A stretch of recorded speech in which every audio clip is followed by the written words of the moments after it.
Prepare to set fire to the index card of allowable opinion. Your daily dose of liberty education starts here. The Tom Woods Show. Hey everybody, welcome back to the Tom Woods Show, episode 2439. Like, what am I trying to prove here?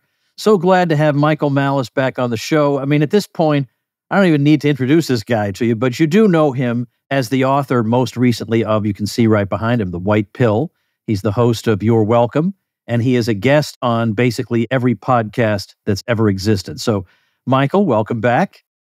Thanks for having me, Tom.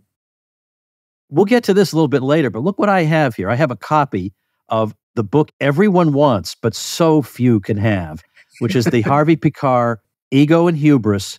I don't know how to describe this book, but what's interesting about it is, does it end in 2007? Well, it was published 2006, so it doesn't end in 2007. Okay, so 2000. All right. So in other words, we're barely getting started, really, in terms of what happens to you later. What's even funnier is if you read the contemporaneous reviews, how they're all like, this guy's a loser, he's going nowhere, you know, like this is like his peak. It's just really, really funny. Well, the thing is, so because my wife's never read it, so we've actually been reading it together. So this is my second time through it. And this tells, this is a story about a guy who so impressed the author that he just had to write a book about you. And I don't know, if impressed is not the right word.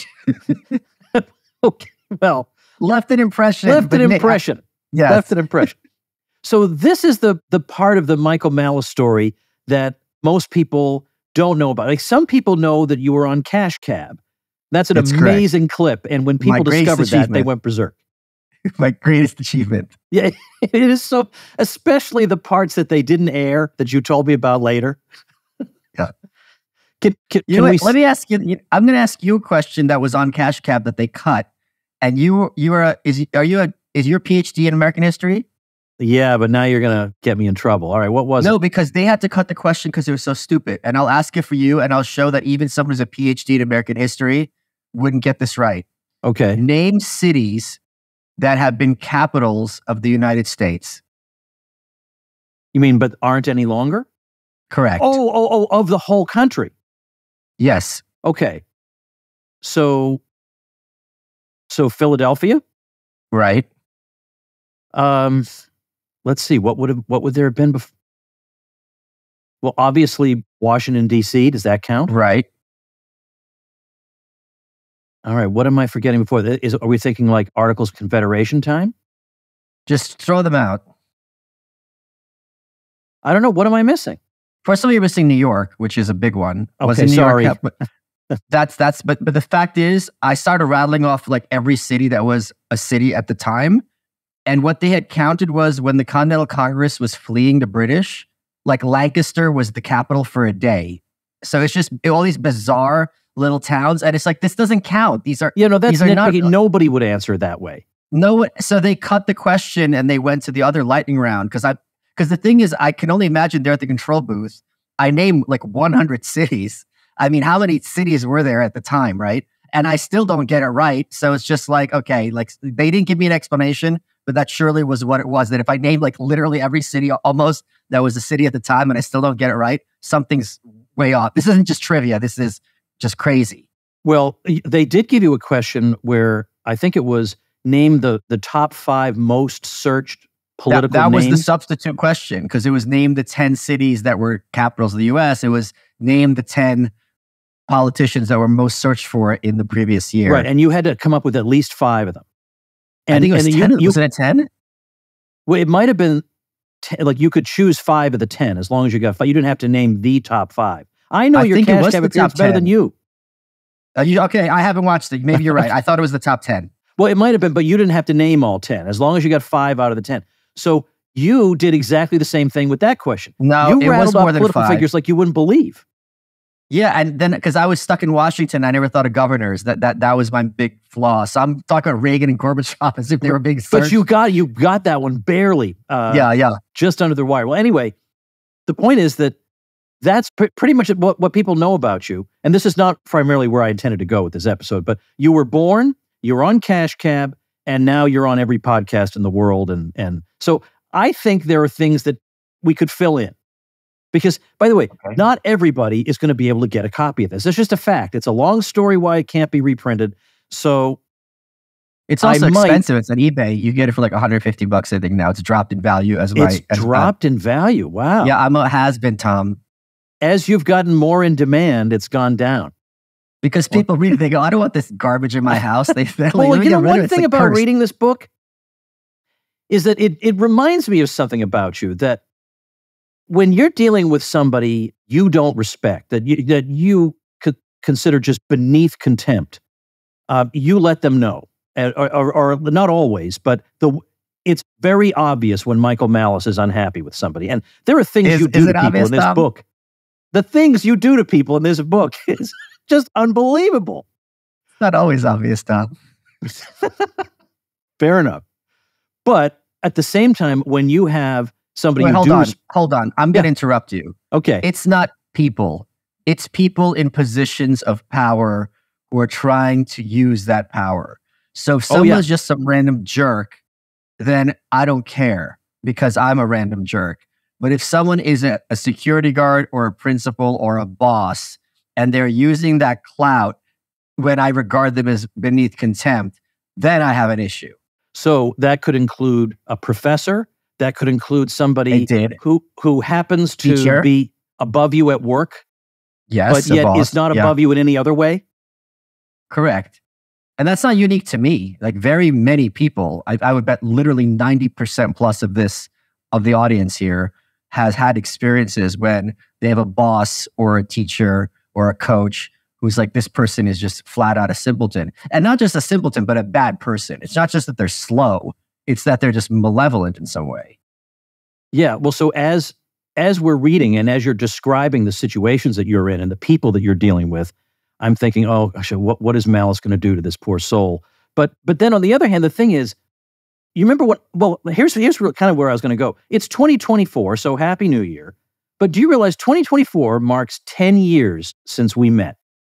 We first met on the Tom Woods Show. You came on as a guest, and I flat out could not believe your last name was Malice. So you might not remember this, but I actually said to you, how do you pronounce your last name? And you said, like, incredulous, Malice. And I thought, okay, so like it's not Italian or something? It's not like Malice? It really is Malice.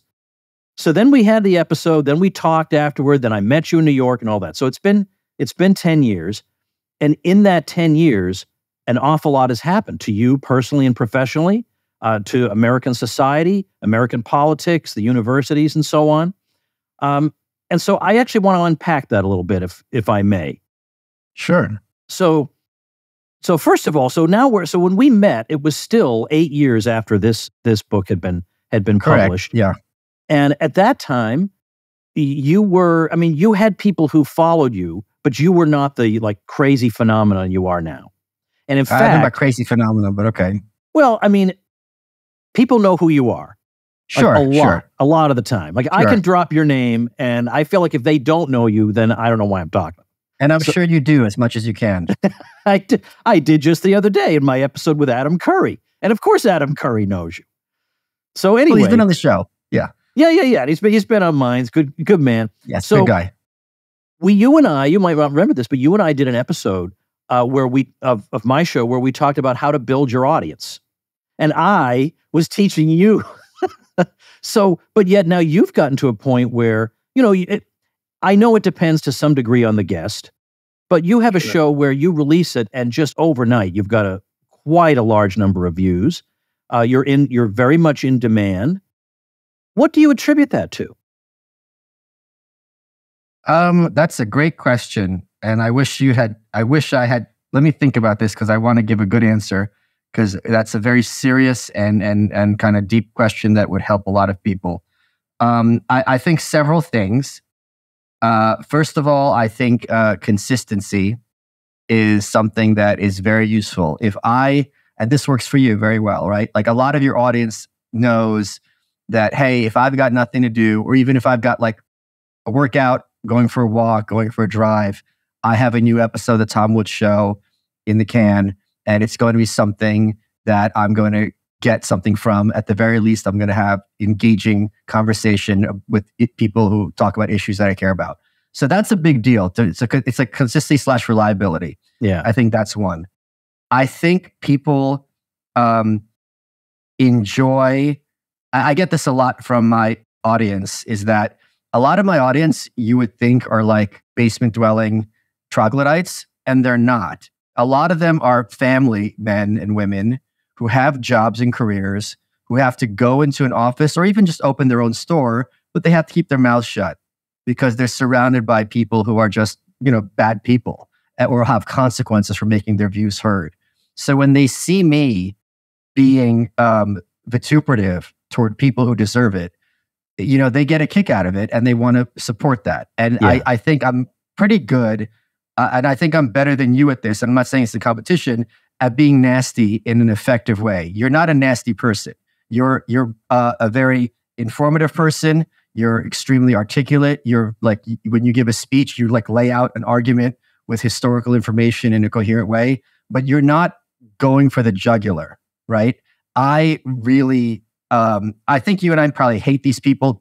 And I don't mean just for strangers. I mean like people in positions of power who use that power for like nefarious ends. I think you and I hate them probably equally, but I take more glee and perhaps I'm better at hitting them where it hurts. And maybe this is kind of my Soviet upbringing. I don't know where it is. So I think people enjoy that. They enjoy the ruthlessness. I think people tend to, a lot of times I get like what Howard Stern, who was like a hero of mine growing up, who's now, degenerated more than literally anyone else I know, maybe other than Penn Jillette, in terms of where they were and where they are now. Oh, yeah. In terms of, my respect for them and the thing is that that they know better. Colbert's another one. He knows better. Is that when people listen to Stern, it was like, I can't wait to hear what this guy has to say next. So I think that is something people enjoy. And I think people also like that despite my prickly personality, if I do think you are worthy of respect, I do treat you, maybe there's jokes, but with a degree of respect. So because of this, I have, just in December, I'm sure I'm the only person who could say this. I had both Meghan McCain and Alex Jones on my show, and they both knew that they weren't going to be denigrated, and they both knew they were going to be challenged in a positive way, which they were, maybe not as much as other people would, but to be able to have that big Venn diagram, I think people like that as well. I want to elaborate on why you've been so successful, if I may. So, okay, I want to build on what you said about people appreciating you going for the jugular. It's not just the going for the jugular, of course. It's the people against whom you're going for the jugular. You're going up against what we might think of as, in the pre-social media days, untouchables. People who don't have to answer to peons like you and me. Yes. And then all of a sudden you get, however many years ago, Luke Radowski walking around with his camera, talking to the Henry Kissinger half a dozen times. Like, this isn't supposed to be allowed. And then you, in particular, going after people who feel like they should be above all that. No one's going to do X, Y, or Z to them or bring up something embarrassing about their backgrounds. And all of a sudden, it's a completely different world. But secondly, there are a lot of people out there who have, now your views are, I think, a little bit more nuanced than, let's say, some, libertarian schmuck somewhere. But you mean Dave? I was trying to be generous. But all the same, there are other people who have views similar to yours. Sure. But it's very hard to put you in any kind of a box because of your manner of expression, because sometimes you do have an opinion that surprises us, and also because, for example, you'd show up on Dave Rubin and you're wearing Tulsi Gabbard's getup. She was wearing my getup. Right. That was the thing. But you walk out there with no comment, like waiting for him to comment on it. Nobody else does this. So you made yourself into somebody nobody had ever seen before. You weren't just another guy with a podcast. Well, I think what I enjoy a lot as someone who consumes media is I like it when someone is putting on a show for me. Like, that shows that they're really putting in the effort. And I also especially like it as someone who goes into these rabbit holes and does these deep dives when someone does things just for the hardcore fans. Like if there's a video game and there's like secret level that you really had to play the first 4 in the series to find this level, and that's just for us, that's kind of like a little love letter. I live for stuff like that, right? Or like, knowing that if you collected the first series of Star Wars figures, that Yak Face is the one you want, or the Vinyl Cape Jawa. Like little things like this that's really inside baseball. I love that. So I try to do that as much as possible. And it also works in 2 ways, because I'm not trying to build an audience of as broad as possible. I want sleeper cells. So whenever you do dress up in non-conventional ways, for a lot of people, you hear, well, I can't take anyone seriously who's dressed shirtless on Dave Rubin with the blonde streak in the hair. Great. If this is your cost of entry, someone's clothing and their appearance, that you're not going to hear their ideas, you're going to be of no use to me when poop hits the fan. Because right away, you're just going to be going on complete non-essentials, and you're not going to be able to have any understanding of anything from my experience and opinion. So if I can immediately have you alienated from my audience, it's going to save me a lot of time. And that, I think, has been very effective in that you have this barrier to entry, as opposed to the usual model, which is how to build your audience. Well, you don't want everyone in your audience. And a lot of times, people in the audience are more of a cost than a benefit. Like that 19th person at the party, could be some kind of horrible homeless person taking a poop on the floor. He's driving away the other 18. And that, by the way, that's sometimes business advice that people give when building an audience for a product or a service. Let's say they'll say, you don't want to be polarizing. But see, for me, I do want to be polarizing, because I want to build an audience that is my audience. I don't want to build an audience I have to tiptoe around. I want my audience, and I want an audience that is on fire for what I'm doing. I don't want lukewarm people. I don't want people who are barely hanging on by a thread. You're not selling cola. We say it again? You're not selling cola. Like if you're selling cola, it doesn't, you want to appeal to everyone. Right. If you're selling something that's ideological and specific, you need to separate the wheat from the chaff. I've had people write to me, because I have an email list that I write to every weekday. And I've had people write to me and say, I don't like your take on such and such. And if you say this one more time, I'm unsubscribing. I unsubscribe them for them. I'm not going to let you threaten me. Like, I don't need you on my list. It's Tom, how is it a threat? Like, what's the cost? Yeah, you're doing me a favor. Yes. A pain in the neck wants to leave my list. Boo-hoo. All right. So I think that is exactly, but also, I mean, it's not quite a chicken and egg thing, but as you've gotten appearances on larger and larger shows, more and more people find out about you, which gets you on even bigger shows. And then that, in turn, translates into more people in your base audience. So I want to say something, though. Like, how a lot of these like blue-pilled lefties, when they talk about Trump's business success, they'll be like, well, his dad, and left him like $3 million. And I'm like, and if you ask them, do you think it's easy? Or would you be able to turn 3 million into a billion? They say yes. And it's like, then why do millionaires exist at all? Yeah. Like how is anyone a millionaire? It's a 1,000-fold. So let's take Trump. So I think a lot of people think when people are not successful in some ways, they always tend to find, there's 2 ways. What am I doing wrong? Or it's everyone else who's doing something wrong. And whenever I haven't achieved something I want to achieve, I always look at what am I doing that could be improved, or I'll ask people who have done it successfully, hey, what can I do that you're doing that would help me improve with that? That's just a mechanism for me. So the way you just said it, I know you did not mean this at all, but I just want to clarify for the audience. It's not at all organic that if someone does Tom Woods today, next week they're on, let's suppose, whatever the next level up, and then they're next level up, and then they're on Rogan. Like, you have to be able to do well at each of these steps. Now, I don't need to imply anything to the contrary, but I do want that to be very clear to the audience.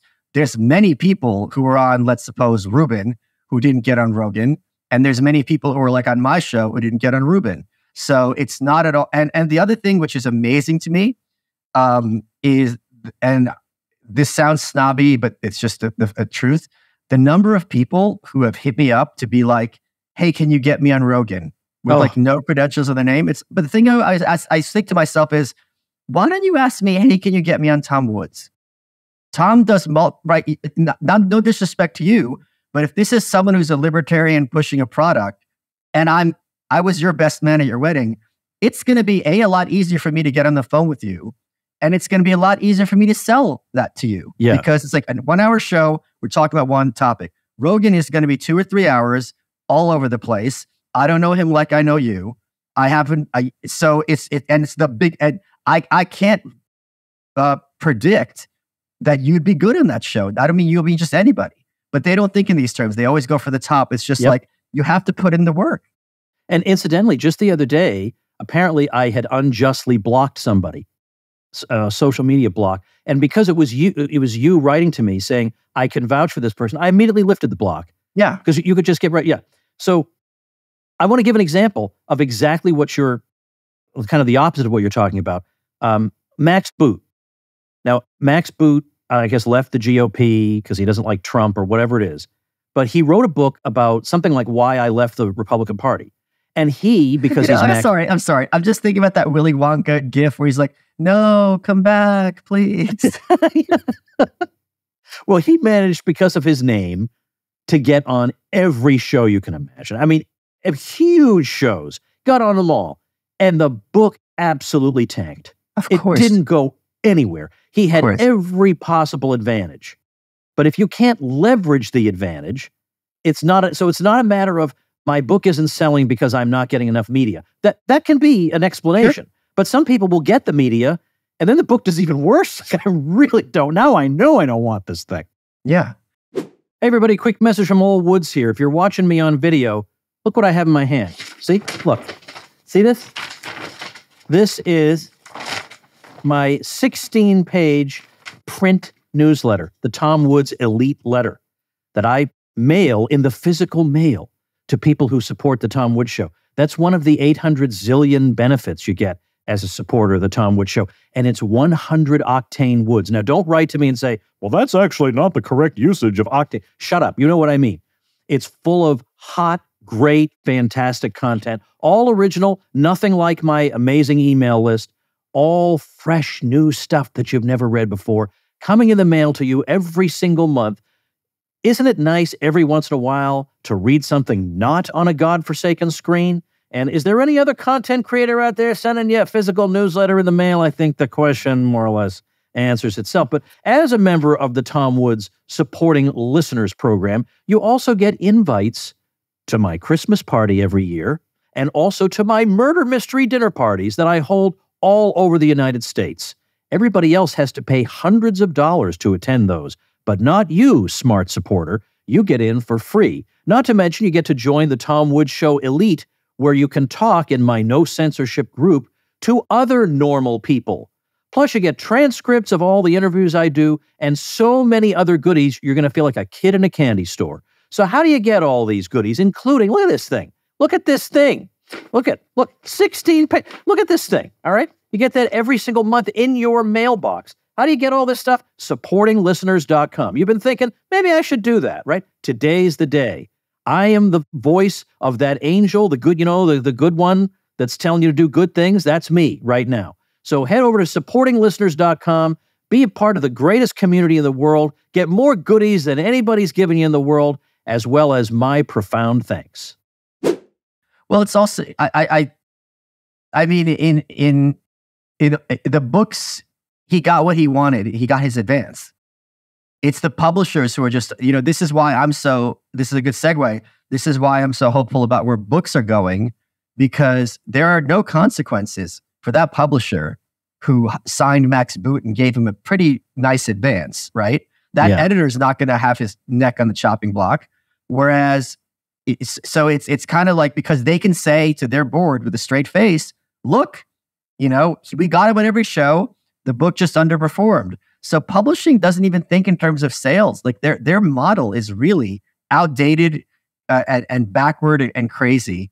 And that's why I encourage people who have any kind of an audience to do what you've done and what I've done, is to put out yourself, because you're going to save a year to market.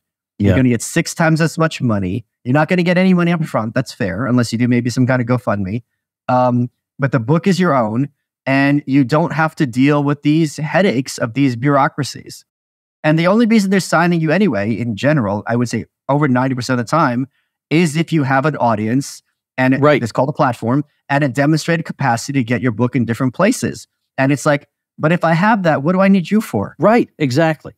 Because for the most part, like if you publish with a traditional publisher like Doubleday, they know they've got a certain handful of books that they really are going to put their marketing arm behind. But it's not all of them. It's not even close to a majority of them. So for most of the authors, you really do have to rely on what you've built yourself. And then, as you say, then the question becomes, is this just a vanity project to get my book in the bookstores? Which, a traditional publisher can get you in the bookstores more than a self-published book can. Sure. But I don't need that. I've been there. I've gone to the bookstore, seen my book there. I've already done that. I don't need that anymore.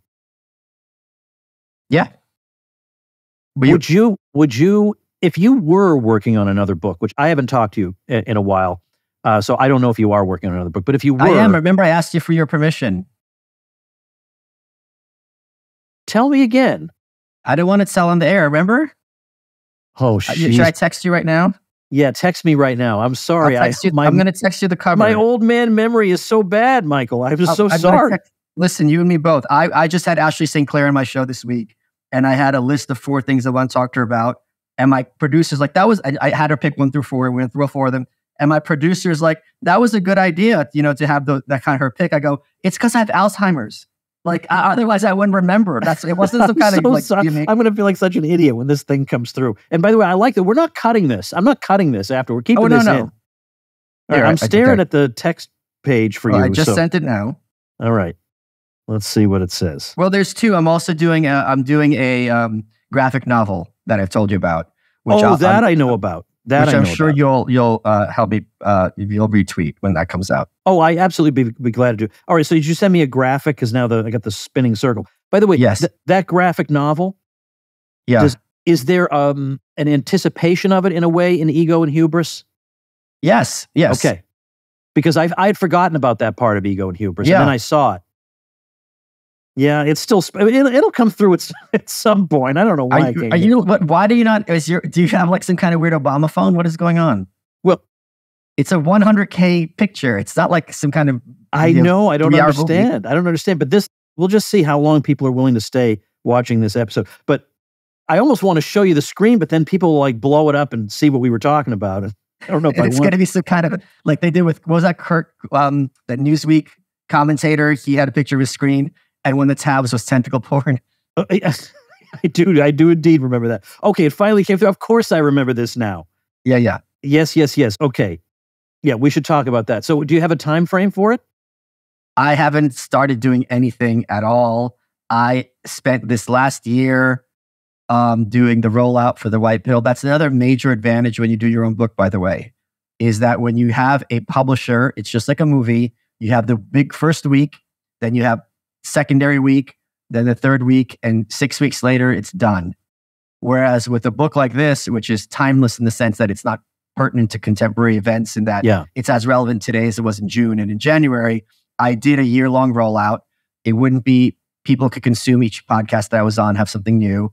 And I just did Jordan Peterson. It just dropped a couple of weeks ago. And Trigonometry, which I recorded in October, I believe, drops next week. Nice. Excellent. All right. So yeah, by the way, that is a great topic. It's going to do great. Looking forward to hearing what you have to say about it. One thing that's different in this past 10 years is that in just 10 years, maybe even less, people who might have been considered outliers in terms of their ideas have now become, in some cases, some of the leading voices very quickly. Whereas somebody like a Nikki Haley in politics, for instance, tweets something, and then the responses are all negative. And you wonder, like, does she have any real supporters, like any normal people who are real supporters? Because there's nobody responding favorably to her. Well, I don't think normal people are on social media, to be fair. Okay, so fair enough. I think this is the case where maybe our supporters are the normal ones. But in terms of like political commentators, the respectable political commentators, somebody like Bill Kristol, yeah, they like him on MSNBC and CNN, but in the general public, I mean, I don't think he's that popular. Whereas I have done a lot of research and thought as to, and I talk about this to some extent in my book, The New Right. How do fringe ideas become normalized and universally popular? And it's a process, and people who are right-wing tend to be averse to novelty, right? They're hidebound, they're traditional. It's not a bad thing. It's just a personality trait. It's one of the personality traits that correlates with conservatism. But this is an issue because if they don't know what's 3 standard deviations from the mean, when it becomes the mean, they didn't see it coming because they're just focused on whatever has been normal. As a hipster who likes things that are on the fringe or on the edge, I'm much better positioned to try to figure out, all right, what's going to be coming down the pike and how can I, what can I do with this information? And I think I've done that quite well. How about over the past 10 years? And I just say one more thing. There's also this idea, which I find tiresome, that if you are going to be a radical figure who is in any way become successful and normalized, it must be through nefarious means, because the gatekeepers would never let you in. The gatekeepers aren't God. They're not infallible. They're not all-knowing. They're usually not particularly impressive. So if you've seen any, Nicolas Cage movie trying to get past that night watchman, it doesn't take that much if you know what you're doing. So that's much more the model than trying to get into Mount Olympus. It's trying to get into sorority house in a frat movie and steal the bras. It's really not that tricky once you figure out, get them drunk and make sure they're distracted by, some puppies. Well, in a way, speaking of another institution that, let's say you and I have been quite eager to undermine is the university system in the U.S. Oh, God, yes. And the obstacle that you face there is that so many families think of that as a status symbol. My kid is going to such and such school. Yes. And so you charge me whatever you want. You put me in debt. You propagandize my kid. I'm willing to pay all those prices. And they're not always wrong. I mean, look, I've benefited from, the elite schools I've gone to, not so much from the knowledge, but it means that it's marginally harder for them to portray me as an extremist. Well, he does. But also, if you talk to those Nikki Haley supporters and say, my daughter's going to Harvard, you don't need to say anything else. Yeah. Yeah. No, it's absolutely true. But at the same time, so that's one of the things that slows down progress against that. I mean, we've made way more progress against the media than we have against the universities. At the same time, though, we just saw Claudine Gay, president of Harvard, resign, obviously under duress. Shortest term ever. Shortest term ever. What do you think the significance of that is? 2 things. First of all, I love the people who won't call this a win. It's well, they're going to replace her with someone else who's terrible. That's true. The point is, they were digging in their heels against her, and they were forced to get rid of her.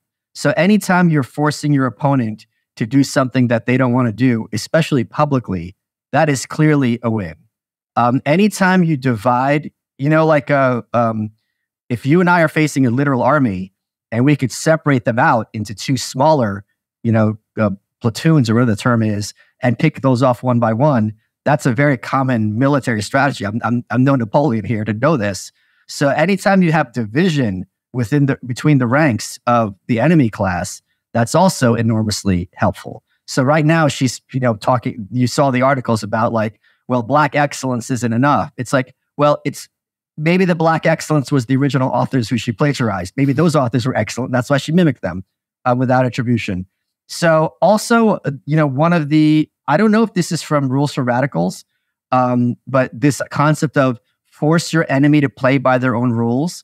There was this idea, I think, during the George W. Bush years, I don't remember when it was, about let's have votes that's going to force Democrats to make difficult votes.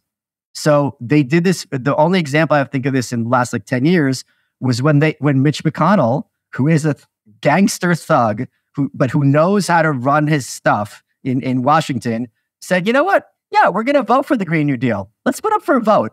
And the Democrats just abstained.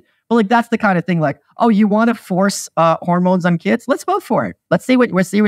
So now those politicians are forced to choose between the crazy lobbyists and mom and dad, and they can't win. So things like that, I think, are very good strategies. So I think it is superb that I talked about this in 2020, I think, on Twitter and in other places previously, that in Rand in 1979, when she was on Donahue, said that the universities are the real villains in the picture. And I would ask anyone listening to this, who I'm sure broadly speaking shares your love of liberty, if you had to have 9 Supreme Court justices, would you rather have 9 random senators or even 9 random Democratic senators or 9 Harvard professors or 9 members of the New York Times editorial board? It's not even a question. It's just like, who would you rather pick? So when you realize boomers for a long time had this idea that the media is, the operating wing of the Democratic Party, I think it's quite the other way around. I think the media leads the Democratic Party, and the people who are in office often don't have any ideas at all. They just want power, or they want some vague sense of helping people, or some vague sense of fighting racism or homophobia. But it's the ideologues are the universities, and the thing is, they're going to be the most vulnerable because they have tenure. No one ever talks down to them because no one knows who they are. It's just some random Yale professor. Maybe he's got a lot of cred within the collegiate community and academia. But in terms of the man in the street knows maybe who their senator is and maybe can name, some reporters. They don't know who these professors are. And that's why it's going to be absolutely glorious when they are made famous and completely humiliated, because not only will they not see it coming, they have no tools to fight back for it. So it's just absolutely wonderful. They are the worst people. They are by far worse than corporate journalists who are worse in many ways than politicians. And, even though in some ways I'm sympathetic to people. And that includes you.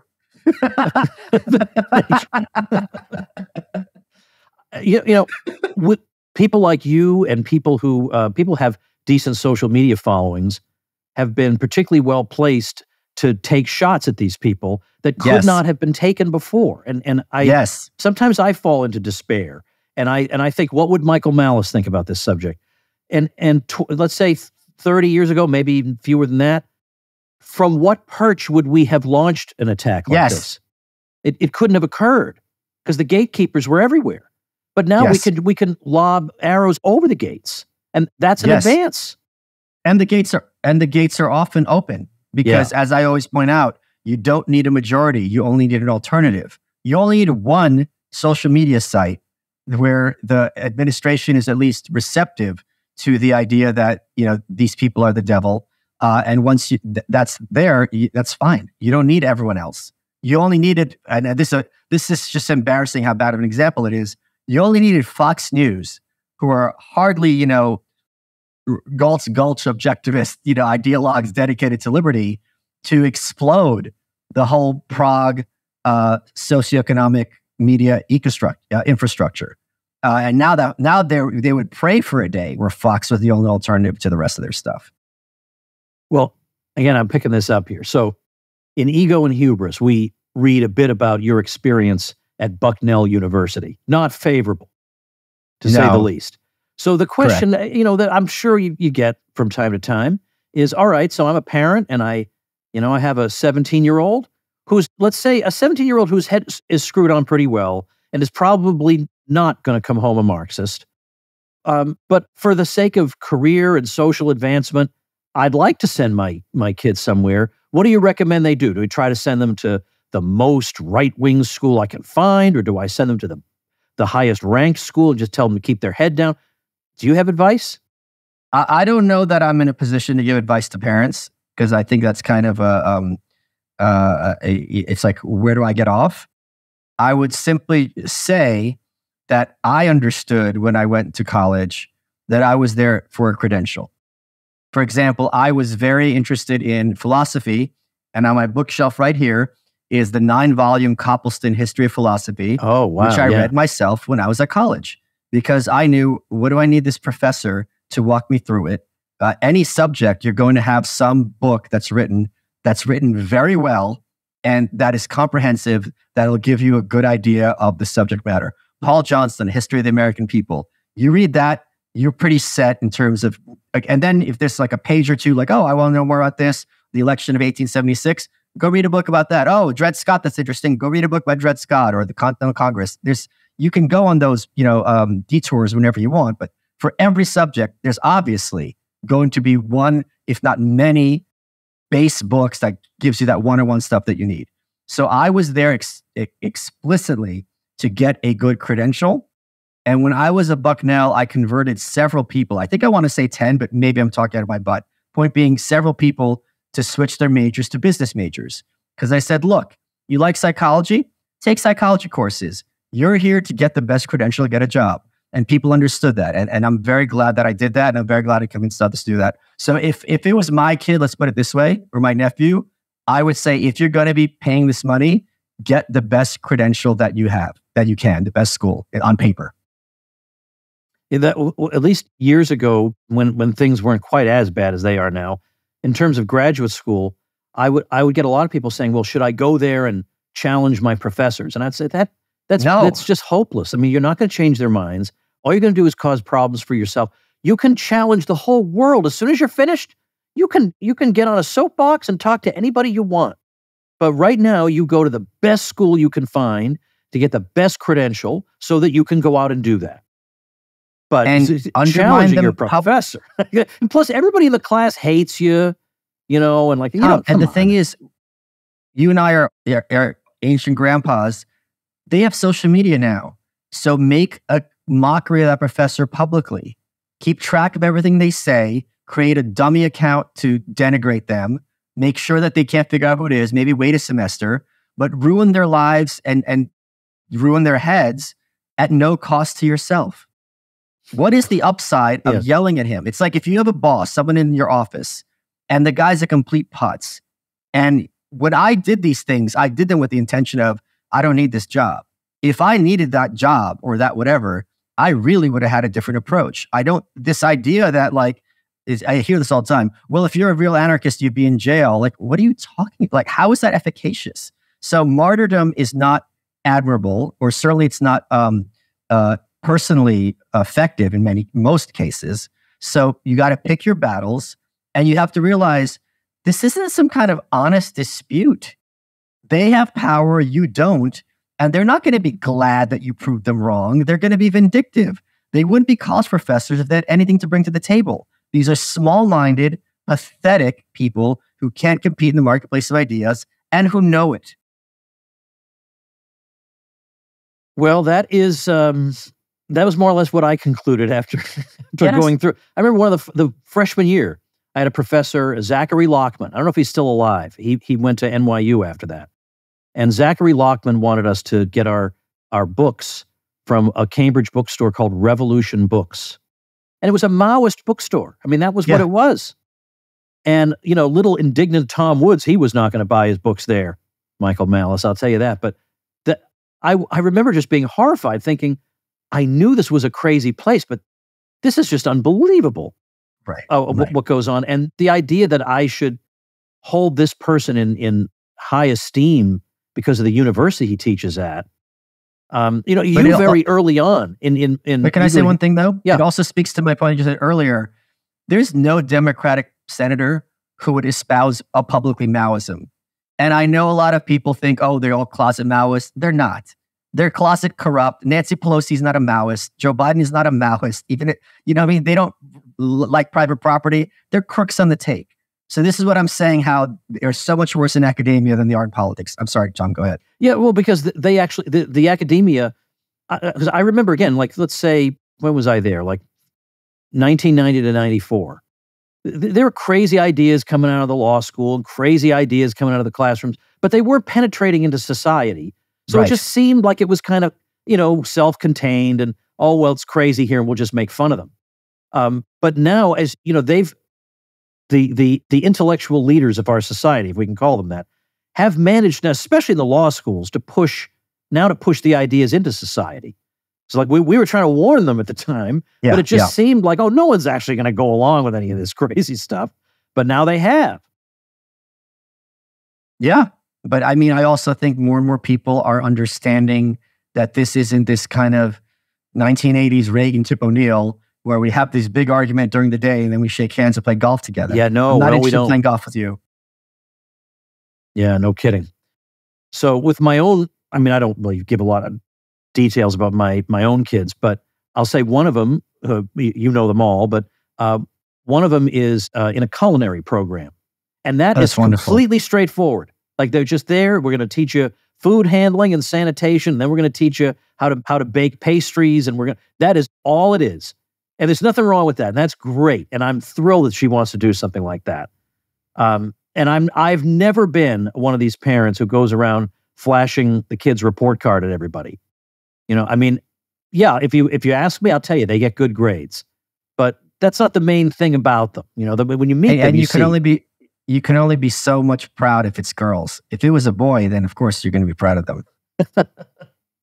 I have 5 of them, the oldest of whom is now 20, and the youngest of whom is 9. So I still have most of the spectrum of experience, but every one of them is clever in her own way and makes me proud.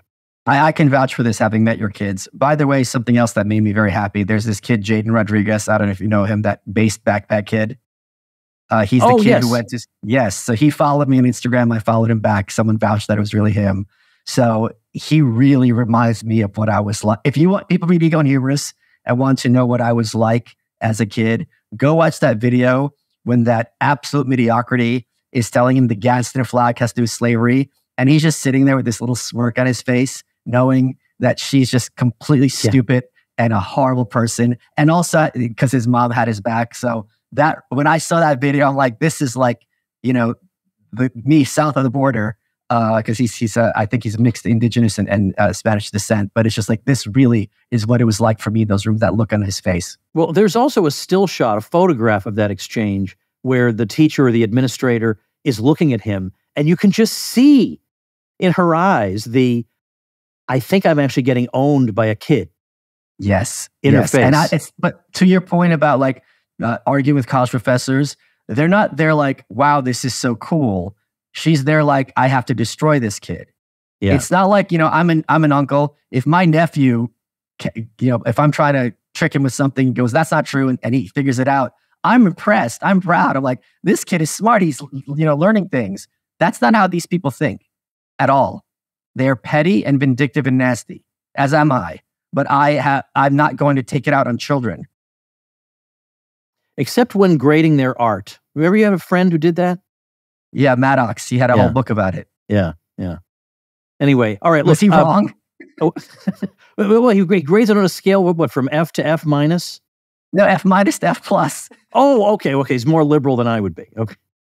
So, Your Welcome is your weekly show. Yes. So one other thing, you managed to stay front and center out there with just one podcast episode a week, but a very heavy, well, not even generally social media presence. I mean, I guess you are on Instagram, but your main outlet is formerly Twitter. So what does your daily routine look like? Do you have one? Oh God, it's really bad. There's a lot of messing around the internet, a lot of consuming. I read 80 pages a day.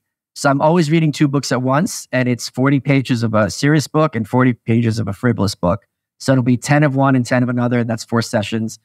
I was heavily inspired. All right, here we go. Tom Woods gets the dirt out of people. You're modern day Barbara Walters. There was a movie that, you know how sometimes people... I'm going to take a step back. There was this murder case in the 1920s, and the guy who was a killer was hated not for his crime, but because he was like a pariah. And this inspired Ayn Rand to start writing what never happened, a novella called The Little Street, because she found it fascinating that people had less of a problem with him being a murderer than the fact that he was, had these other issues. And she's just like, it was just, and this has now become, Ayn Rand was inspired by a murderer. And it's just like, just please let it stop. So in that vein, I was inspired by, a movie called About a Boy starring Hugh Grant, which is an excellent movie.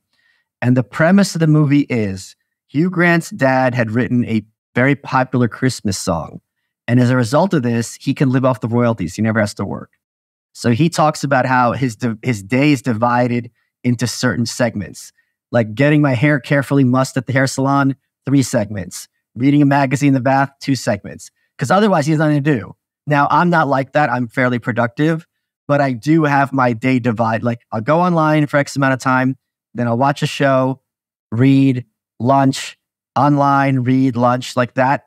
Go to the gym at night, 4 days a week, see a friend, blah, blah, blah. So it is structured, but it's not, one of my big issues with having a day job is I don't have the stamina to sit and work at one thing for 9 hours straight. And I don't know how people do it, and credit to them. Like especially people who do like manual labor for like all day. Kudos to you. Like you get all the credit in the world from me. Absolutely. So that is one of the reasons I have the career I do. It's not because I'm particularly good at it. It's that I just couldn't do the other thing with any regularity. It just drove me crazy. Well, in reading Ego and Hubris, we encounter several different things you did for a living at one time or another. And in general, they, to say the least, did not inspire you. And then to see you today, and you certainly seem to me to be very happy and fulfilled. I feel like, well, you had to go through what a lot of people have to go through, the grind for a while, but now you've reached a spot where I think you have to be very pleased. I am. And I'll tell you just one thing, which is just, you'll find interesting about how the internet works. So in 2000, I think for 6 months, let's suppose 9 months, I worked at Goldman Sachs. Okay? Yep. I did tech support, which means there's a group of us, the help desk team, phone rings. It had a system how it figured out whose phone would ring. Hello. People had issues with Word, Excel, PowerPoint, Outlook, and a couple of proprietary programs. And I had to be able to, and me and everyone else on the team had to be able to give them answers, or to be like, let me look into this, I'll get back to you, right? And you call someone else on the team, like, what should we do here? This has now become, I have been blamed for the war in Ukraine because I worked at Goldman Sachs. So for 9 months that I did help desk in 2000, somehow, and the other thing was even crazier, and I love bringing this up. I told this story when I was on Rogan once. Someone put on my Wikipedia that my dad worked at Goldman Sachs. The link to which was to a transcript of Joe Rogan's show where I never said or even implied that my dad worked for Goldman Sachs. And now it's, well, he's a trust fund kid whose dad was a vice president at Goldman Sachs. It is the most and you sit there and you try to, it's like you try to reverse engineer. And I've had people argue with me about this to this day. So long story short, yes, I'm responsible for the war in Ukraine, and I'll do it again.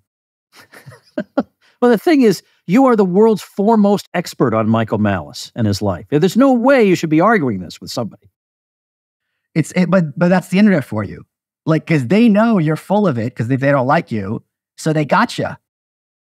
Yeah, and the more you deny it, well, that's what a guilty person would do, isn't it?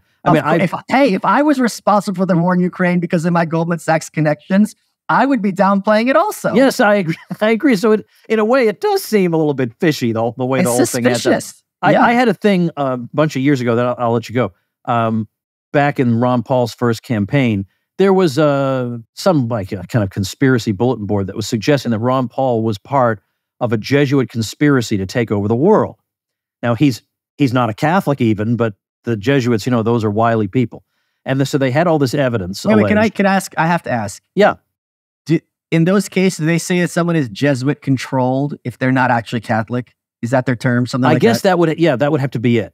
And then that leads to the question, if you have seen how mealy-mouthed, leftist, pusillanimous the Jesuits today are, nobody could be controlled by them. I mean, really, honestly. I mean, so I was thrown into the equation as an example because I was an associate of Ron Paul, and look at me, I've got a Jesuit background. You know what my Jesuit background is? So I spoke at Wheeling Jesuit University one time, which is no longer called that. It's just called Wheeling. They took Jesuit out. But so I spoke there. I spoke there for the Randian Institute for the study, they have an institute for the study of capitalism and morality. So I was speaking for an objectivist organization that all the Jesuits hated, but that didn't get mentioned. But also they said, well, look, Woods graduated from a Jesuit high school in Wisconsin in 1960. What does that tell you? Well, first of all, Michael, I'm not as youthful as I was 10 years ago when we met, but I do not look like I graduated high school in 1960. All you have to do is look. And I think I've been to Wisconsin twice in my life. But this whole thing had been all laid out that I was part of the Jesuit conspiracy to take over the world. But I don't hear a denial. Yeah, but it's very clever. Isn't that something a Jesuit would do? Would go through this whole song and dance and then never actually? The Jesuit sophistry. All right, so I won't even ask. I mean, michaelmalice.com. I don't know. Do you use your website these days for much? No, I don't. I have it for my media appearances. There's a list there, and I'll have that's pretty much it.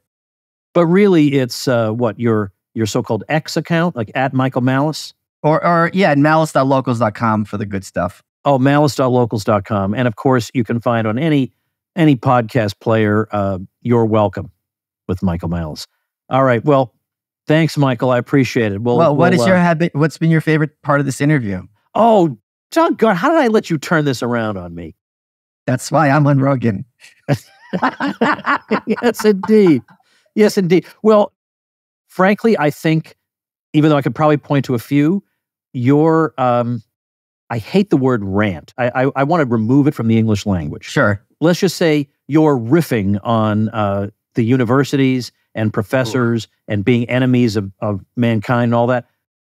That is music to my ears. Because and let me ask you though, can you not agree that we've gone further along in this specific issue in the last 5 years than you and I would have? If you 5 years ago or 10 years ago when we first met, if we said in 10 years and I had a crystal ball, this is where things would be vis-a-vis the universities in terms of political discourse, you and I'd be like, yep, all right, that's all I'm asking for. Like, that's a reasonable win condition. And I think we've achieved that in 10 years. Do you disagree? No, I absolutely do agree. And the fact that Harvard's reputation could be so damaged in such a short amount of time. I mean, Harvard became a term of ridicule in such a short amount of time. And I think it was that kind of hemorrhaging that made the board say, well, we just can't let this continue.